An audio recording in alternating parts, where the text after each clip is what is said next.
सो हे CUT aspirants, आप सभी की ना बहुत सारे प्रॉब्लम से रिलेटेड आज मैं आप सभी को ना गुड न्यूज देने वाला हूं। साथ ही साथ एक बहुत बड़ी अपडेट, नॉर्मलाइजेशन के भी बहुत हाई चांसेस बन रहे हैं। ये मैं कैसे बोल रहा हूं, एनटीए का कुछ ऑफिशियल डॉक्यूमेंट में पढ़ रहा था, उसमें एक जगह पर एक चीज मेंशन्ड है जो आपके लिए जानना इस समय पर ज्यादा इंपॉर्टेंट है। साथ ही साथ ये भैया अपने थंबनेल में भी और टाइटल में भी क्या मेंशन कर रखा है, direct admission in Delhi university without CUET, ये भी पॉसिबल है। इसके बारे में भी मुझे आज आपको बताना है बिकॉज इससे रिलेटेड फॉर्म्स आज रिलीज हुए हैं। ऑल्सो गाइस, प्लीज इस चैनल को सब्सक्राइब करना मत भूलिएगा। इस तरीके की पॉइंट टू पॉइंट एंड साथ ही साथ ऑथेंटिक अपडेट्स आप सभी को सिर्फ इस एकमात्र चैनल पर देखने को मिलेगी। नाउ सबसे पहले गाइस हम लोग आते हैं अपनी गुड न्यूज नंबर 1 पर, एंड दैट इज कि गाइस आप में से बहुत सारे ऐसे स्टूडेंट्स हैं जिन्होंने अपने सीयूईटी एप्लीकेशन फॉर्म के अंदर कुछ ही यूनिवर्सिटीज फिल करी थी, लेकिन सीयूईटी एग्जामिनेशन ओवर होने के बाद आप में से बहुत सारे स्टूडेंट्स ये चाहते हैं कि भैया जिन यूनिवर्सिटी को मैं अपने सीयूईटी फॉर्म में फिल नहीं कर पाया था, अप्लाई नहीं कर पाया था, क्या मैं अभी भी उन यूनिवर्सिटीज की काउंसलिंग में पार्ट ले सकता हूं? इसका आंसर है कि यस, आप सभी उन यूनिवर्सिटीज की काउंसलिंग में भी पार्ट ले सकते हैं। अब भैया ये चीज आप कहां से देख के बता रहे हो? ये चीज मैं आप सभी को बता रहा हूं एनटीए का इंफॉर्मेशन बुलेटिन पढ़ के। उसमें क्लियरली ये चीज मेंशन करी गई है कि अगर आप सीयूईटी के अंदर कोई यूनिवर्सिटी भरना भूल गए थे, आप स्टिल उनकी एप्लीकेशन भर सकते हैं और उनकी काउंसलिंग में पार्ट ले सकते हैं। तो अगर कोई डीयू का बच्चा बीएचयू भरना चाहता है, एयू भरना चाहता है, आप जरूर भर सकते हैं ना। Good news number 2 and that is कि आप में से बहुत सारे ऐसे स्टूडेंट्स हैं जो जैसे बीएचयू में अप्लाई करना चाहते हैं, डीयू में अप्लाई करना चाहते थे और अपने सीयूईटी फॉर्म के अंदर उन्होंने कोर्सेज भी ऐड करे थे, लेकिन कई सारे कोर्सेज ऐड करना भूल गए थे। लेकिन अब जब अपनी प्रेफरेंस शीट बना रहे हैं तब आपको लग रहा है कि यार मुझे ये कोर्स भी ऐड करना था, ये कोर्स भी ऐड करना था, यार मैं इस कोर्स में भी एलिजिबल था, ये भरना भूल गया था, क्या मैं अभी भी उन कोर्सेज को अपनी प्रेफरेंस शीट में डाल सकता हूं? एनटीए इंफॉर्मेशन बुलेटिन मैंने पढ़ा एंड उसके अंदर गाइस क्लियरली ये मेंशन किया गया है कि यस, आप सभी उन कोर्सेज में भी अप्लाई कर सकते हैं जो आप अपने सीयूईटी एप्लीकेशन फॉर्म भरते समय भूल गए थे। जैसे खासकर बच्चे कंफ्यूज हैं बीए ऑनर्स साइकोलॉजी को लेके। कई बच्चों को लगता है कि अगर हमें इस कोर्स में अप्लाई करना है तो हमारे 12th में भी साइकोलॉजी हमारे पास होना चाहिए, जबकि ऐसा बिल्कुल भी नहीं है। आपने कोई भी 3 डोमेन का एग्जाम दे रखा है और एक लैंग्वेज का एग्जाम दे रखा है, आप स्टिल इस पर्टिकुलर कोर्स में अप्लाई कर सकते हैं।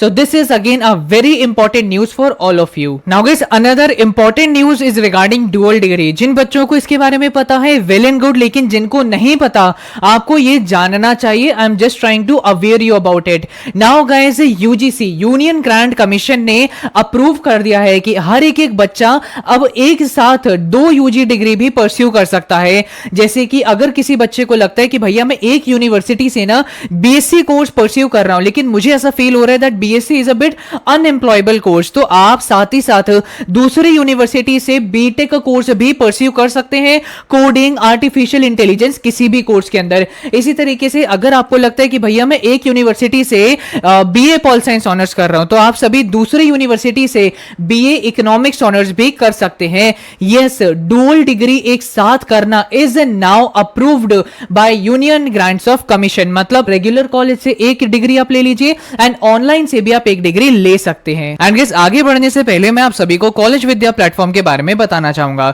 अगर आप सभी का इंटरेस्ट है ऑनलाइन यूजी कोर्सेज परस्यू करने में, तो आप सभी को इतने सारे कोर्सेज में से जो कोर्स परस्यू करना है, सिंपली उस पर क्लिक करके अपनी क्रेडेंशियल्स और बाकी जो डिटेल्स हैं वो सबमिट करनी पड़ेंगे, जिससे जो आप कोर्स परस्यू करना चाहते हैं उसकी जो बेस्ट यूनिवर्सिटीज हैं वो आपको कॉलेज विद्या प्लेटफॉर्म पर देखने को मिल जाएं। आप सभी को अगर कॉलेज विद्या के एक्सपर्ट से या फिर उस यूनिवर्सिटी के एक्सपर्ट से बात करनी है तो कनेक्ट नाउ पर क्लिक करके आप एक्सपर्ट से भी कंसल्टेशन ले सकते हैं। That is absolutely free of cost. और अगर आपको बहुत सारी यूनिवर्सिटीज के बीच में कंपैरिजन चाहिए, कंपेयर नाउ पर क्लिक करके आप सभी बहुत सारे फैक्टर्स के बेसिस पर कंपैरिजन देख सकते हैं, जैसे फी हो गया, अप्रूवल हो गया, प्लेसमेंट हो गया, आपका ड्यूरेशन ऑफ कोर्स हो गया, आपको placement assistance, student rating and क्या ईएमआई फैसिलिटी अवेलेबल है या नहीं, ये सारे फैक्टर्स आपको देखने को मिलेंगे। फी पर क्लिक करके आप सभी fee breakup, alumni reviews and placement and अपनी यूनिवर्सिटीज के बारे में और जान सकते हैं। So the link is given in the description box. अगर आप सभी मेरे लिंक से एडमिशन लेते हैं तो 7000 वर्थ का करियर बूस्टर प्रोग्राम भी आपको फ्री ऑफ कॉस्ट मिल जाएगा। Now guys, fourth good news is regarding normalisation. बहुत बच्चे मुझसे सवाल पूछ रहे थे कि क्या भैया नॉर्मलाइजेशन पॉसिबल है? इसका आंसर है यस गाइस, नॉर्मलाइजेशन पॉसिबल है। क्यों? क्योंकि एक दिन बैठ के मैं इंफॉर्मेशन बुलेटिन पढ़ रहा था एंड उस समय पढ़ते समय मुझे आपकी ये दो क्वेरीज का आंसर तो मिला, लेकिन नॉर्मलाइजेशन की क्वेरी का भी आंसर मिला। जरा आप सभी ये पर्टिकुलर नोट को पढ़िए एंड कहां से, कौन से पेज नंबर से पढ़ सकते हैं? एनटीए का इंफॉर्मेशन बुलेटिन पेज नंबर 36 पे आपको ये चीज मिलेगी, जहां पर मेंशन किया गया है कि however under any unavoidable circumstances if any subject is considered in multiple shifts then normalisation will be done. मतलब कि अगर आपके किसी अनअवॉइडेबल सिचुएशन की वजह से कोई भी सब्जेक्ट आपका मल्टीपल शिफ्ट में कंडक्ट किया जाता है तो नॉर्मलाइजेशन जरूर करी जाएगी। आपके सामने लिखा हुआ आपको दिख रहा है, एनटीए के इंफॉर्मेशन बुलेटिन पेज नंबर 36 पर ये मेंशन्ड है। नाउ आप सभी को भी पता है दिल्ली का जो एग्जामिनेशन है ये दूसरी शिफ्ट में कराया गया था। नाउ इंग्लिश का जो एग्जामिनेशन है ये 2 बार हुआ, आई थिंक केमिस्ट्री का एग्जामिनेशन भी 2 बार हुआ, जनरल टेस्ट का एग्जामिनेशन भी 2 बार हुआ। तो कुछ सब्जेक्ट के बहुत हाई चांसेस हैं कि आपके नॉर्मलाइजेशन जरूर कराए जाए। नाउ गाइस, आखिरी news is regarding Delhi university कि भैया डायरेक्ट एडमिशन क्या इसमें पॉसिबल है?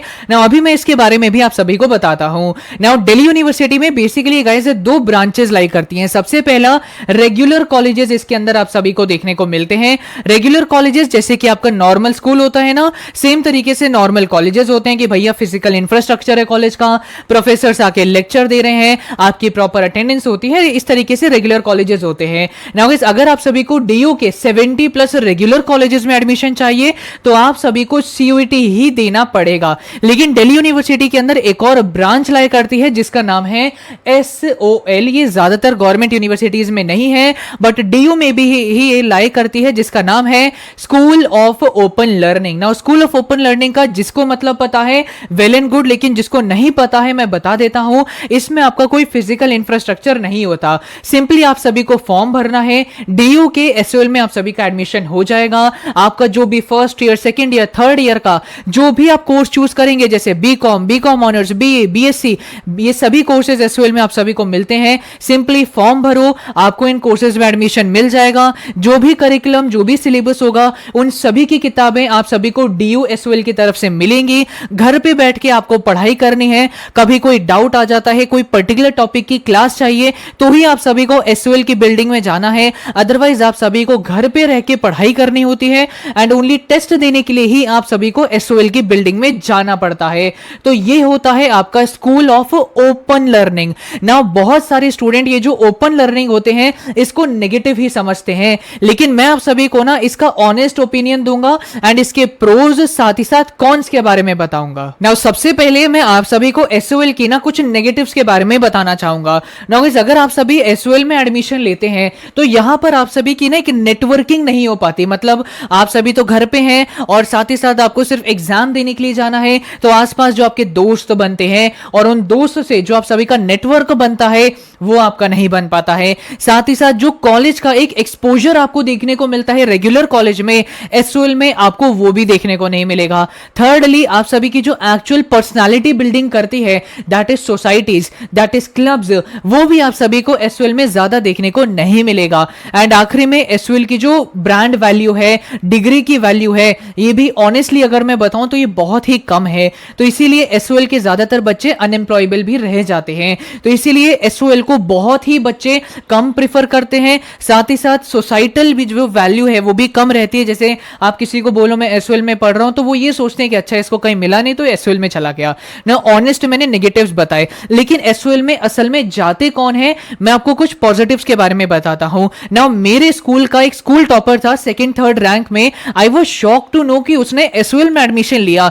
मैंने जाके पूछा भाई क्यों लिया, तो उसने मुझे बताया कि भाई मैं देख कॉमर्स का हूं, मुझे आगे चल के ना सिर्फ सीए पे फोकस करना है, ग्रेजुएशन की डिग्री नहीं, मेरा सीए पर फोकस है। और अगर मैं सीए करना चाहता हूं ना तो रेगुलर कॉलेज के साथ करूंगा तो मेरे लिए प्रॉब्लम रहेगी। तो इसीलिए उस बच्चे को सीए करना था, उसने एसओएल में एडमिशन लिया, उसने अपना सीए फाउंडेशन क्लियर किया, इंटरमीडिएट क्लियर किया एंड अभी अपने कोई बिग फोर में या कहीं पे अपनी इंटर्नशिप पे फोकस कर रहा है। तो जिन बच्चों का एम होता है कि भाई मुझे अपनी ग्रेजुएशन पे नहीं, मुझे अपना एक एक्स्ट्रा करिकुलम पे फोकस करना है, एक्स्ट्रा कोई एंट्रेंस एग्जाम पे फोकस करना है, तो उनके लिए एसओएल में एडमिशन लेना बेटर रहता है। नाउ ऑल्सो गाइस, वो बच्चे जो यूपीएससी या एसएससी टाइप एग्जाम क्रैक करना चाहते हैं बट उनको रेगुलर कॉलेज में एडमिशन नहीं मिला और वो ये देखते हैं कि भाई अगर मैंने ड्रॉप लेके वापस से सीयूटी एग्जाम दिया, रेगुलर में जाने की ट्राई किया तो मेरा एक साल बर्बाद हो सकता है। तो वो बच्चे भी एसओएल में एडमिशन ले लेते हैं कि यार ठीक है, ग्रेजुएशन को अभी देख लेंगे, लेकिन मेरा टारगेट है कि मेरा जो एग्जामिनेशन है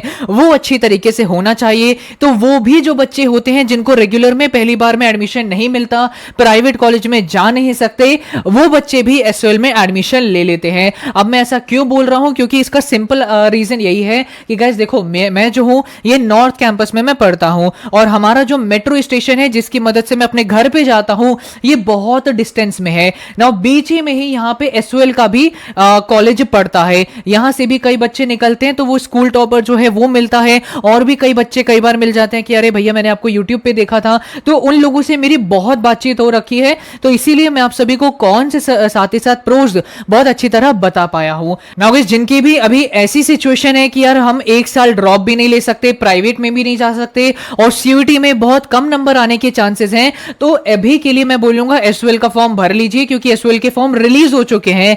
बाकी आप सभी ना ये जो रेगुलर कॉलेजेस में एडमिशन है इसके लिए बिल्कुल लास्ट राउंड ऑफ एडमिशन तक फाइट करिएगा और ट्राई करिए कि आपको रेगुलर कॉलेज ही मिले, बट फॉर अ बैकअप आप सभी एसओएल का फॉर्म भर सकते हैं। So this is it for today, I hope this video help you.